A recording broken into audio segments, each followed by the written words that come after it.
Hallo liebe Häkelfreunde, diese freche Kurzweste habe ich in einem Stück quer gehäkelt und zwar nur mit Stäbchen.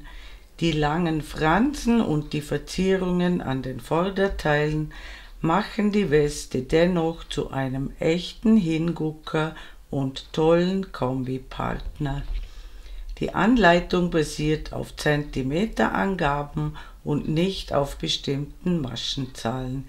Ihr könnt also praktisch jede Wolle dafür verwenden. Da die von mir verwendete Wolle zwischenzeitlich leider aus dem Sortiment genommen wurde, findet ihr alternative Wollvorschläge mit ähnlichen Lauflängen in der Infobox.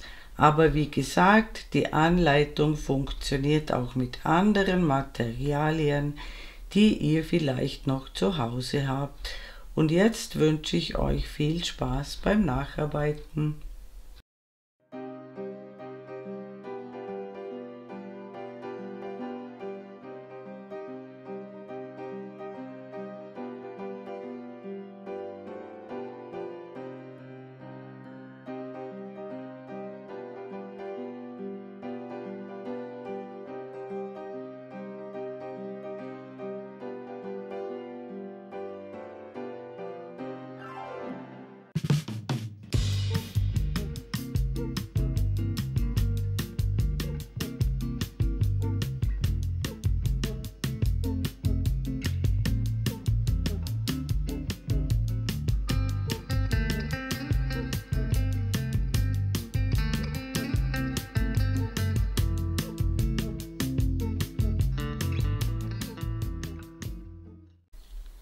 Für diese Weste nehme ich die Wollboot Primo Frida.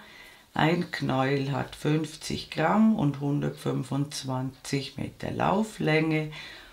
Und ich nehme zwei Farben, einmal rot und einmal beige.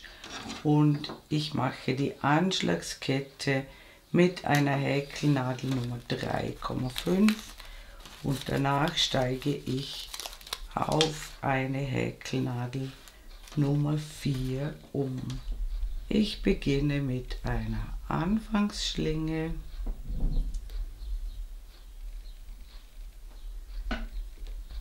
Ich häkle zunächst 2 Luftmaschen. Ich drehe die erste um und steche so ein, dass 2 Fäden oben sind und einer unten. Ich hole den Faden durch, ich ziehe ihn nur durch eine Schlaufe durch und dann durch die restlichen 2. Ich steche in den Querfaden wieder ein, hole den Faden durch, ziehe ihn durch eine Schlaufe durch und dann durch die anderen 2. Wir häkeln sozusagen gleichzeitig die Luftmaschen und die festen Maschen und dieser Querfaden, das ist nur ein Faden, ist die Luftmasche, in die stechen wir wieder ein, holen den Faden durch, häkeln sozusagen zuerst die Luftmasche und dann die feste Masche. In diesen Querfaden einstechen, den Faden durchholen, eine Schlaufe abmaschen und dann die anderen 2. Wir haben jetzt 4 Maschen gemacht, gehäkelt wird später hier, wo die schönen Maschen sind, und ich mache für die Größe 40-42 circa 33 cm. Die anderen Maße schreibe ich euch oben in die Ecke. Es braucht keine bestimmte Maschenzahl, einfach die angegebenen Zentimeter häkeln. Und wenn ihr das gemacht habt, sehen wir uns wieder. Willkommen zurück. Ich habe circa 33 cm Kette gemacht. Bei mir sind das zum Beispiel 51 feste Maschen. Die Zahl kann bei euch anders sein, aber die Zahl solltet ihr euch notieren, die brauchen wir später wieder. Jetzt kippen wir die Kette, sodass die schönen Maschen oben sind, und ich steige auf eine Häkelnadel Nummer 4 um. Ich starte mit 3 Luftmaschen, die zählen als erstes Stäbchen, damit ist der erste Maschenkopf besetzt und ich häkle in jede Masche, die vorhanden ist, ein Stäbchen und es muss dieselbe Anzahl Stäbchen herauskommen wie in der Anschlagskette inklusive Ersatzstäbchen.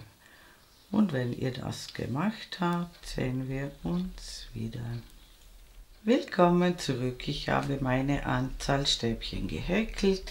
Wir wenden die Arbeit. Wir starten immer mit 3 Luftmaschen. Die zählen als erstes Stäbchen, damit ist die erste Masche besetzt und wir häkeln wieder dieselbe Anzahl Stäbchen wie vorhin und am Ende der Reihe sehen wir uns wieder. Willkommen zurück, ich bin beinahe mit der Reihe fertig. Am Ende der Reihe ist es ganz wichtig, dass ihr das letzte Stäbchen in die 3. Luftmasche häkelt,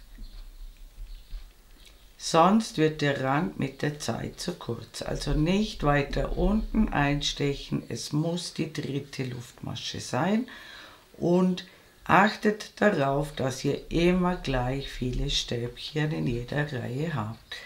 Und auf diese Weise häkeln wir nun circa 17 cm, immer dieselbe Reihe, immer dieselbe Anzahl Stäbchen und das ist im Moment für alle Größen gleich und wir häkeln eine ungerade Anzahl an Stäbchenreihen ohne die Anschlagsreihe. Und wenn ihr das gemacht habt, sehen wir uns wieder. Willkommen zurück, ich habe ca. 17 cm erreicht, das darf auch 1 cm mehr sein. Wichtig ist, ich habe eine ungerade Anzahl an Stäbchenreihen gehäkelt. Die Anschlagsreihe wird dabei nicht mitgezählt. Jetzt häkeln wir für die Schulter ein Stück dran und zwar schreibe ich euch die Maße oben in die Ecke. Für die Größe 40-42 häkle ich 12 cm dran. Dazu schaue ich, wie viele Stäbchen 12 cm bei mir sind. Ich habe das schon gezählt. Bei mir sind das 18 Stäbchen. Ihr schaut, wie viel Zentimeter ihr braucht und wie viele Stäbchen das sind.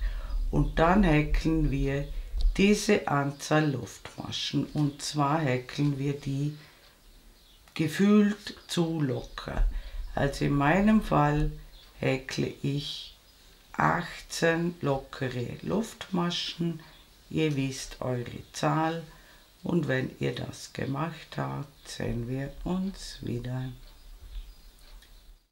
Willkommen zurück, ich habe meine Anzahl Luftmaschen locker gehäkelt und jetzt häkle ich zusätzlich noch 2 Wendeluftmaschen. Ich wende die Arbeit, ich hole einen Umschlag und steche in die 4. Luftmasche von der Nadel aus gesehen ein. Die auf der Nadel zählt nicht mit.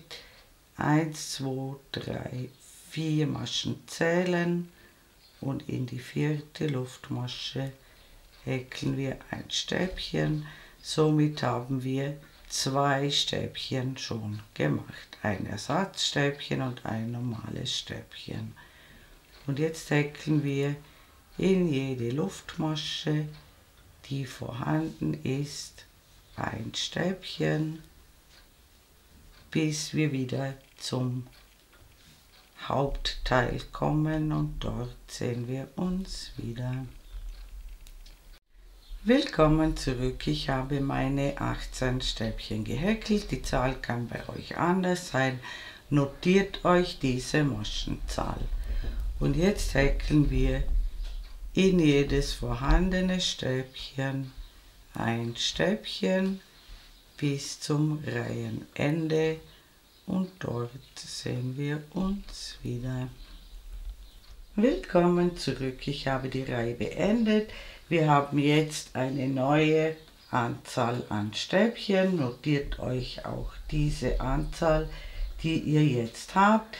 Und über diese Anzahl häkeln wir jetzt wieder ein ganzes Stück. Und ich schreibe euch die Maße oben in die Ecke. Und zwar ab hier gemessen. Häkle ich zum Beispiel für die Größe 40-42 noch einmal 17 bis 18 cm. Die anderen Maße schreibe ich euch oben in die Ecke. Wie gesagt, ab hier gemessen und ich häkle wieder eine ungerade Anzahl an Stäbchenreihen, ebenfalls ab hier gezählt. Und wenn ihr das gemacht habt, sehen wir uns wieder.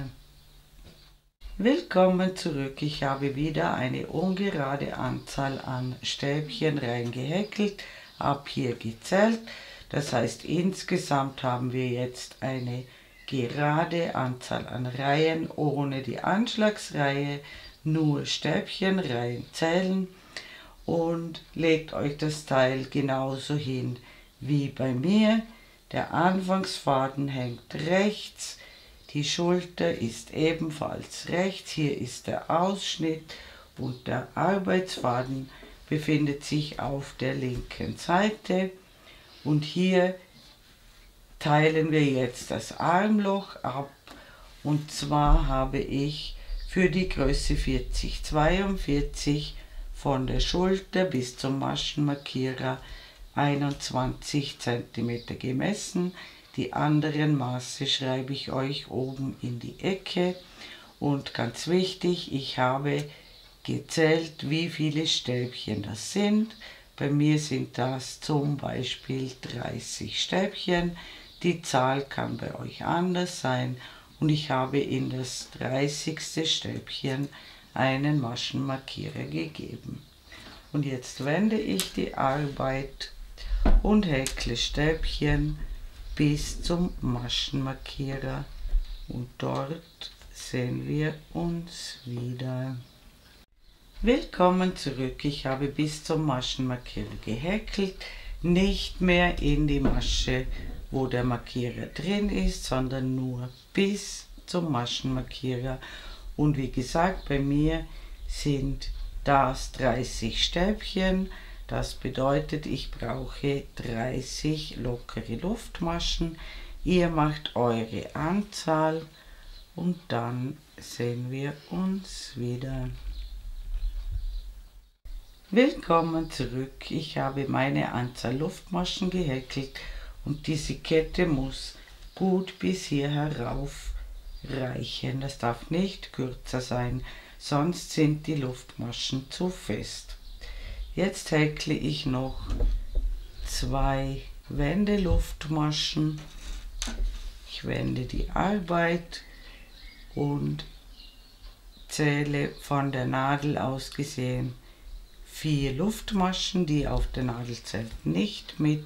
1, 2, 3 lassen wir aus und in die 4. Luftmasche von der Nadel aus gesehen häkeln wir ein Stäbchen. Nun haben wir 2 Stäbchen gemacht und bis hierher muss sich wieder dieselbe Anzahl Stäbchen ergeben wie auf dieser Seite. Bei mir sind es beispielsweise 30. Ihr wisst eure Zahl und zählt das nach. Es muss passen. Und wenn ihr das gemacht habt, sehen wir uns wieder. Willkommen zurück. Ich habe meine Anzahl Stäbchen erreicht. Den Maschenmarkierer könnt ihr bereits entfernen.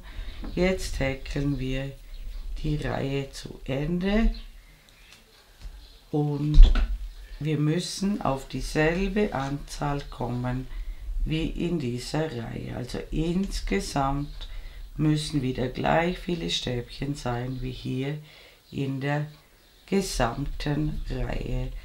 Und wenn ihr das gemacht habt, sehen wir uns wieder. Willkommen zurück. Ich habe die Reihe beendet. Ich habe wieder gleich viele Stäbchen wie vor dem Armloch und notiert euch diese Zahlen, damit das zweite Armloch gleich wird. Und jetzt häkeln wir das Rückenteil hinüber bis zum nächsten Armloch. Und ich schreibe euch die Maße oben in die Ecke und wir häkeln wieder eine ungerade Anzahl an Reihen ab hier gezählt. Das ist die erste und insgesamt wieder eine ungerade Anzahl an Reihen. Und wenn ihr das gemacht habt, sehen wir uns wieder. Willkommen zurück. Ich habe mein benötigtes Maß erreicht. Ihr habt euer Maß ebenfalls erreicht. Wir kommen zum zweiten Armloch.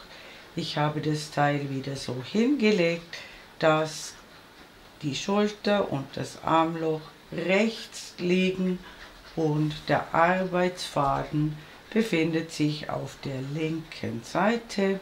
Ich habe eine ungerade Reihenanzahl gemacht und ihr wisst, wie viele Maschen ihr für das Armloch verwendet habt. Das heißt, wir lassen hier genau gleich viele Maschen unbehäkelt. Ich habe mir wieder einen Maschenmarkierer gesetzt. Bei mir waren das 30 Stäbchen, bei euch kann die Zahl anders sein.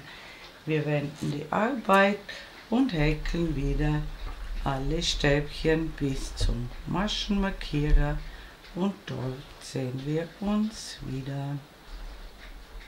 Willkommen zurück. Ich habe bis zum Maschenmarkierer gehäkelt und diese Anzahl Stäbchen, die wir unbehäkelt lassen, diese Anzahl brauchen wir als Luftmaschen. Bei mir sind es 30 und denkt daran, die Luftmaschen locker zu häkeln.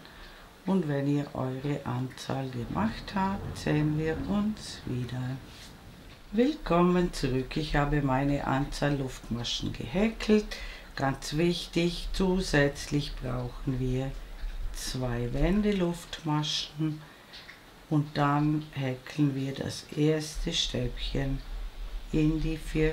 Luftmasche von der Nadel aus gesehen und wir häkeln in jede Luftmasche ein Stäbchen, bis wir wieder hierher kommen und dann sehen wir uns wieder. Willkommen zurück. Ich bin wieder beim Maschenmarkierer angekommen, habe genau die Anzahl Stäbchen wie auf dieser Seite und jetzt häkeln wir die Reihe zu Ende und kontrolliert immer die Maschenzahlen. Ihr müsst wieder auf dieselbe Gesamtanzahl kommen wie vor dem Armloch und am Ende der Reihe sehen wir uns wieder. Willkommen zurück. Ich habe die Reihe zu Ende gehäkelt, bin wieder auf dieselbe Gesamtmaschenzahl gekommen, das ist wichtig. Und jetzt brauchen wir die zweite Schulter, das heißt, wir häkeln jetzt dieselbe Anzahl Reihen, die wir hier bei der ersten Schulter gemacht haben.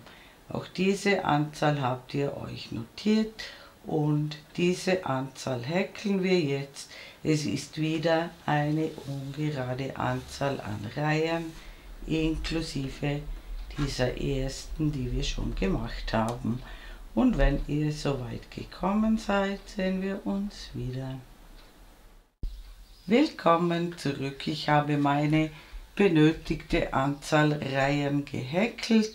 Ich habe das Teil wieder so hingelegt, dass die Ärmel rechts liegen, also die Armschlitze.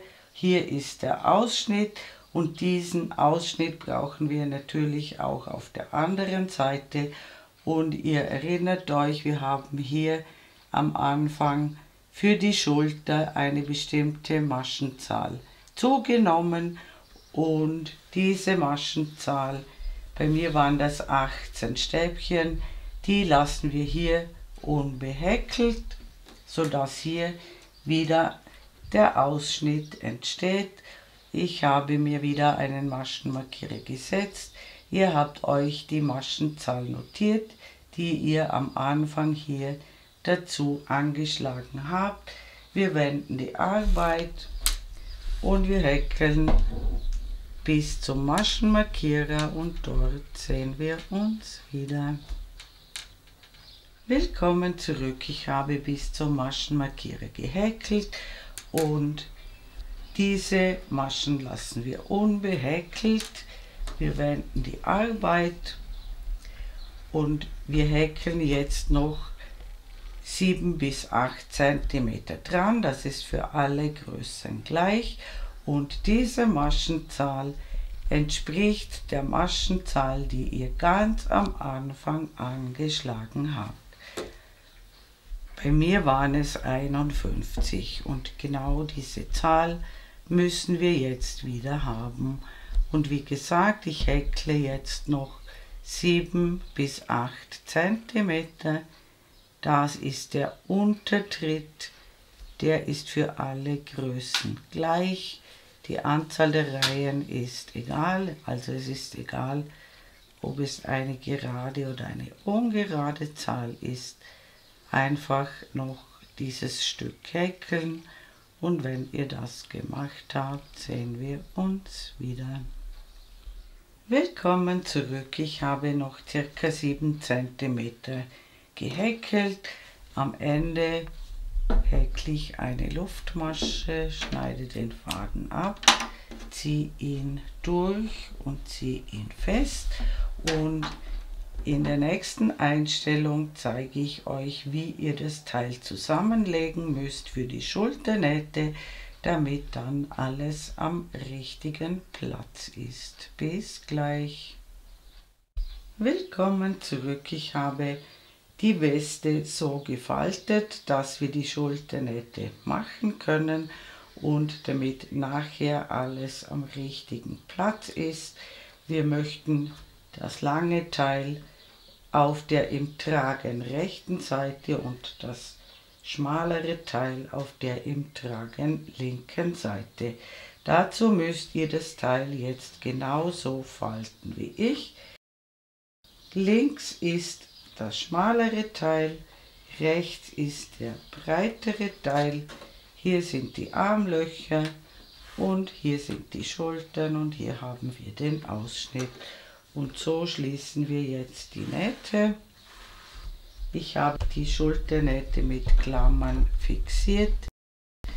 Wir häkeln immer von außen nach innen, das heißt, auf dieser Seite beginnen wir hier und für die zweite Seite dreht ihr euch das ganze Teil um und beginnt wieder von außen nach innen die Naht zu schließen. Wir stechen durch die 2 Randstäbchen, die ganz am Rand sind, durch, verknoten den Faden am rechten Rand der Lücken.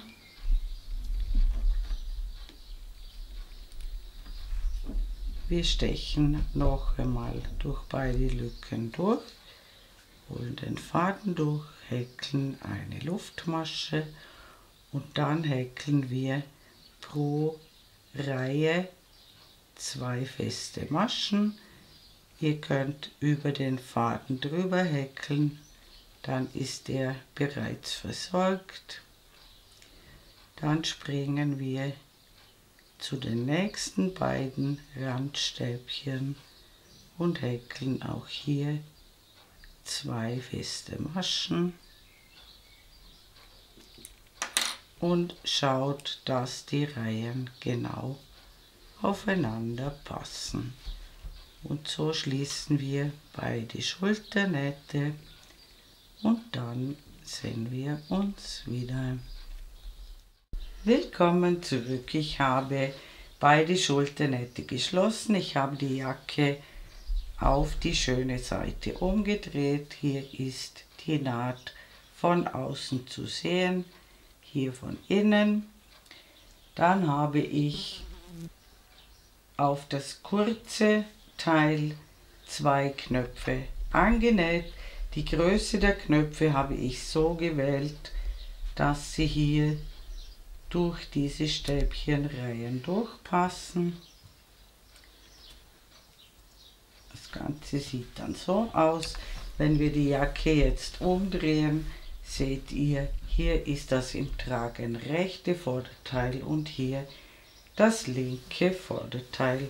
Und jetzt machen wir zunächst die Verzierung bei den Vorderteilen und ganz zum Schluss knüpfen wir dann noch die Fransen ein. Ich lasse jetzt die Jacke zugeknöpft und drehe sie auf die weniger schöne Seite um.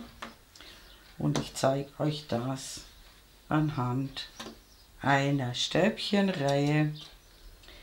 Ich habe hier 2 Fäden mit der Kontrastfarbe und beide Fäden sind circa 2 Meter lang. Ich habe die beiden Fäden in die Wollnadel eingefädelt. Ich nehme mir hier die zweite Stäbchenreihe und steche in eine feste Masche in der Naht ein.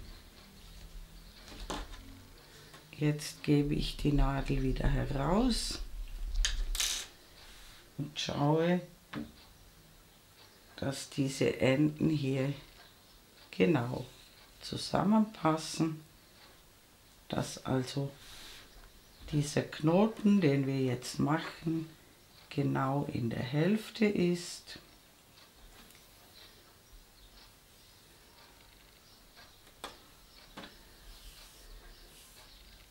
Dann fädeln wir alle 4 Fäden in die Nadel ein.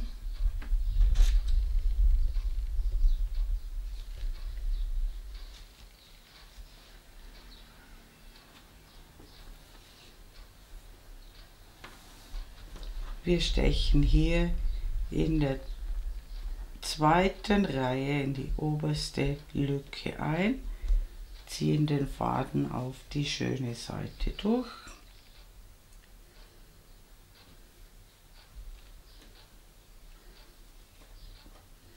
Und jetzt drehe ich die Jacke wieder auf die schöne Seite um und dann sehen wir uns wieder.